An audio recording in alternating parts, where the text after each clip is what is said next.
Hello మిత్రులారా, వీడియోకి తిరిగి స్వాగతం.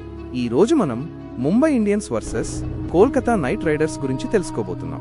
ఇంకెందుకు ఆలస్యం, వీడియో మొదలు పెడదాం. వీడియోలోకి వెళ్ళడానికి ముందు దయచేసి లైక్ చేయండి, షేర్ చేయండి మరియు సబ్స్క్రైబ్ చేసుకోవడం మాత్రం మర్చిపోకండి. సోమవారం మార్చి 30, 2025న వాంఖడే స్టేడియంలో జరిగిన మ్యాచ్లో ముంబై ఇండియన్స్ 8 వికెట్ల తేడాతో కోల్కతా నైట్ రైడర్స్ను ఓడించింది. ముంబై ఇండియన్స్ బౌలర్ అశ్విని కుమార్ 4 వికెట్లు తీసి కోల్కతా నైట్ రైడర్స్ను కట్టడి చేయడంలో కీలక పాత్ర పోషించాడు. ముంబై ఇండియన్స్ ఈ ఎడిషన్లో మొదటి విజయాన్ని నమోదు చేసింది.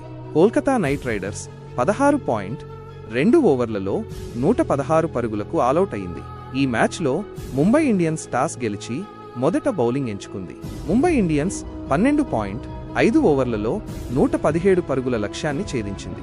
Mumbai Indians batsmen Ryan Rickelton 62 పరుగులు చేసి నాటౌట్గా నిలిచాడు. సూర్యకుమార్ యాదవ్ 27 పరుగులు చేసి ముంబై ఇండియన్స్ గెలవడంలో తన వంతు పాత్ర పోషించాడు. ఈ మ్యాచ్ ముంబై ఇండియన్స్ జట్టుకి ఎంతగానో